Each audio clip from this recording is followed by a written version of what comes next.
You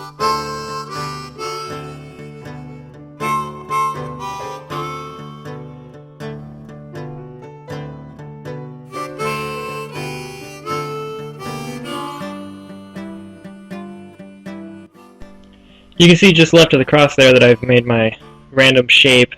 I cut some really thin lines there. You can kind of see where those are for cracks that I'm going to do a little later. I'm coming in with the Scotch-Brite pad. This is going to give me the tough stone look.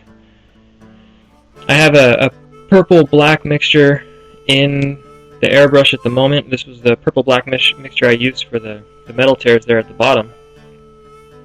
The reason why I'm using this is that it kind of makes a cool looking stone. It makes a sort of unique, exotic granite look.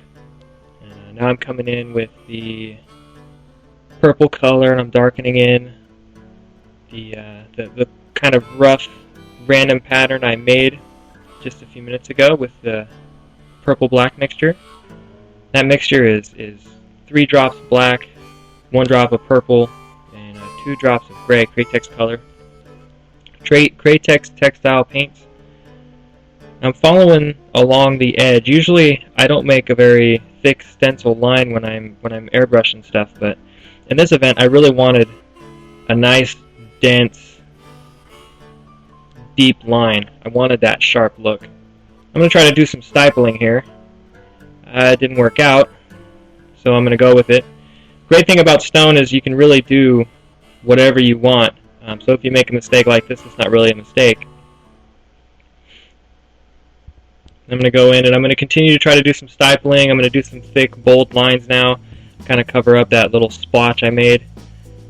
I'm also following those lines I mentioned earlier that I'd cut out, those thin lines for the cracks. Make those nice and dark. I'm following the same light source I followed with the tears earlier. Even though I have this tilted up differently, I'm still going to follow those lines. That way, overall, everything on this piece will have the same drop shadow. Now, I've taken off the paper. I'm done with that.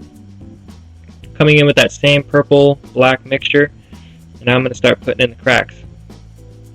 The first thing I do is I go over that line that I made, the stencil line, and I kind of soften the edge up just by going over the shadows I've already created, and in this case, I'm going over the cracks that I made, and that's going to pretty much obliterate that line, but it's going to give me some sharpness I wouldn't really have if I hadn't used those cracks as guides.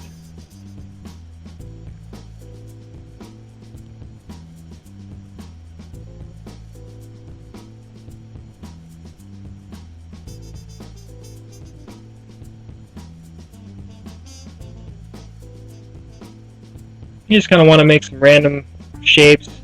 If you need to, get on the computer, look at some cracks. Otherwise, just keep them fluid, keep them random, but keep it balanced. I don't want this to stand out completely on its own, but I also want it to look organic and unique.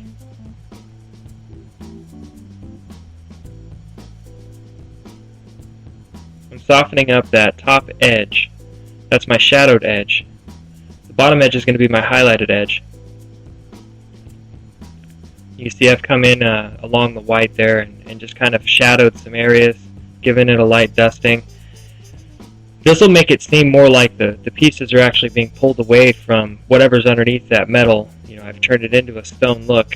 Nothing's a smooth, perfect white color. You add just a little bit of random airbrushing here and there, and it looks like stone. It looks like something in nature, or in some cases it'll look more even like something man-made. Starting to come in and do some light details. I'm taking my white and I'm making a light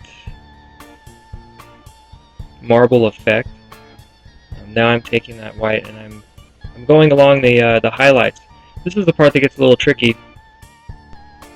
It does take some time and practice to kind of figure out, where to highlight, where to shadow.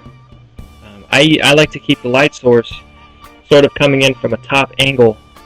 So the pieces there on the bottom are going to be highlighted on the top. that white that's on the bottom there on the license plate, just before it touches that granite in the middle, that's where the highlight's going to touch. That's where the rough edge is. That's where the highlight's going to reach. Where I shadowed before, where I came in and added those shadows, everything opposite that is going to get highlighted. You kind of just follow some random cracks and do that same type of method where you keep it all uniform, all with the idea that the light source is coming from the top and it's moving down towards the bottom. And like I said, you can get online, you can find some cracked whatever, find cracked anything and just hold it up to the light.